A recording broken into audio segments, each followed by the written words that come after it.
Z's Pizza on the corner, he got that. He had one building that was an obstacle in his path. Detroit Public School headquarters. England gives him the first CEO, he cut a deal, that's all he really wanted. But in the articles in the archives, you'll see Adamy was fascinated. Because when he started looking at DPS stuff that the elected board and the people were, and the staff were doing, scores was going up. And he says that in 1999. Whoa, I think he was surprised. Oh, they came in to hustle, these black folks, but I want that building. Of course, you know Wayne State ended up cheap with that building. So we believe what happened also was they took all the records, and Wayne State, there was a DPS owned a warehouse on Wayne State campus and moved them over there. Then they sold the warehouse, and now it's a loss. And felt that the state was there, they didn't care about those records. So whoever bought the warehouse just took the records and dumped them in a big old bin.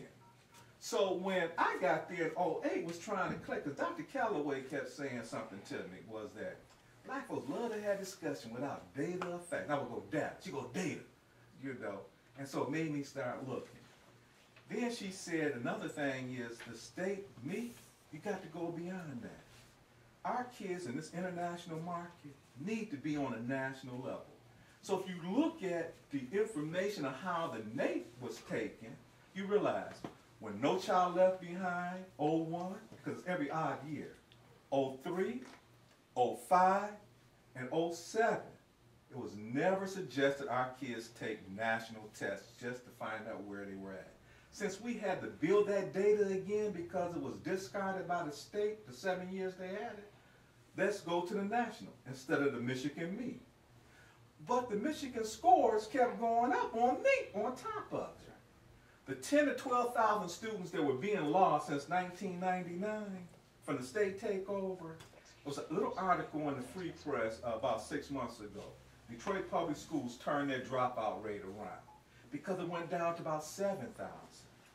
We don't know what it is now. It could be back up to 10, 12,000 because of the emergency financial manager. Another thing, a reporter said to me, well, the scores was going up, but they only went up slightly. We had a 7-year takeover, no data, and elected board come back in 06, decrease the dropout rate, and the scores go up slightly. Did we do something wrong? We have our kids take a national test just to find out we're going to build a new baseline. Let's start from the top, not from the bottom. 7-year takeover, and the NAEP was never supposed to have been used to slap our kids in the face. The next thing happened was that the emergency financial manager comes in, and what trips me out was, when he first came, I come to work with you. We stood behind him, school closing. The elected board closed 37 schools, so the emergency financial manager is going to turn close 27. The appointed board closed about 27 schools too. I didn't know that. That's why they was talking about those numbers of 80 before the emergency financial manager. You standing there and all of a sudden he'd make an announcement on more schools than he talked to you about you going out in the community. I asked him, why did you tell me? I'll stand up here in front of a camera with you. You don't like making friends, do you? He said, no. I said, oh, you a hatchet man? He goes, yes. I accept him. It is true. So I started doing my research. Now, my grandson, who just turned 10 the other day, at 8 years old, came by with my son and his wife and he go, Pop, a couple years ago, I Googled you. And I wasn't catching what he was talking about. I Googled you and Nana. Papa, you had a whole bunch of stuff. Nana only had 2 pages.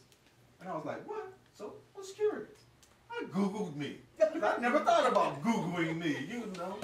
I didn't realize it was that much information. I've been involved in so much out there. So I thought about that experience a couple of years ago. I Googled Bob. And what's fascinating to me is that, especially young people, this is your world of technology, you don't see the pattern.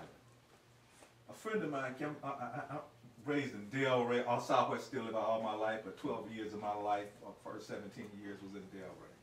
And I had a friend named Kenny Ritchie when I went into the Navy. They paid me every 2 weeks in cash in boot camp.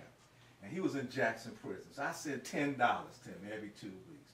So he was my good friend, it was a fight. And so when I got home out of the service, Kenny ended up in county jail charged with murder. So his girlfriend called me up.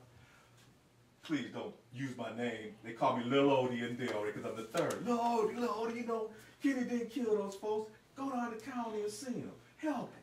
I go to county. Kenny said, nah, you know I don't do that. He said, you know what? I robbed them after they was dead. No. But my M.O., my method of operation is stick up.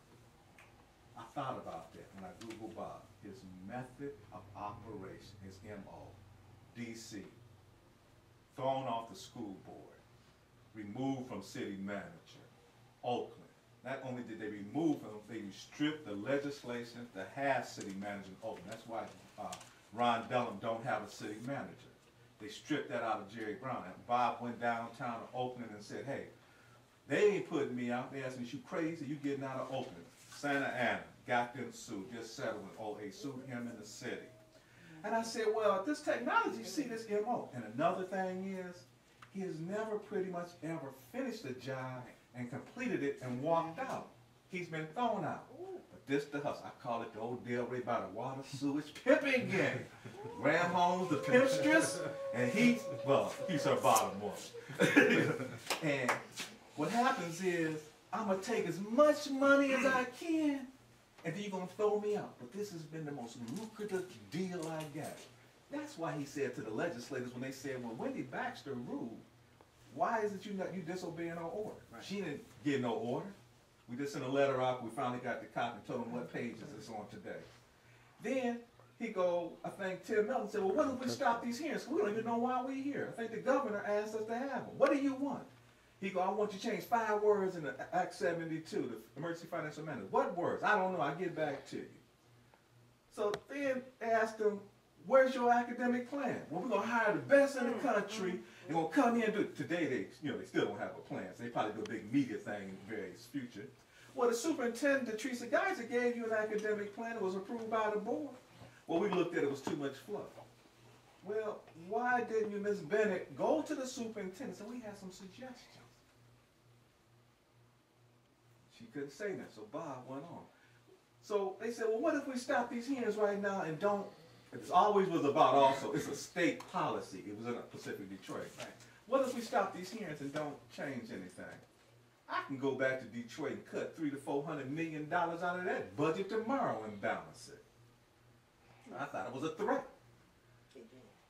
He's been running academics because, like he said, he continued till someone stops him.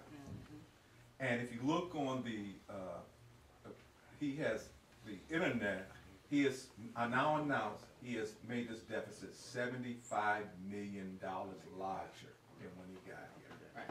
We believe it's somewhere around an additional $150 million. Detroit public schools has the highest unemployment of residents in the metro area. That many people have been laid off. We have become #1 in the state.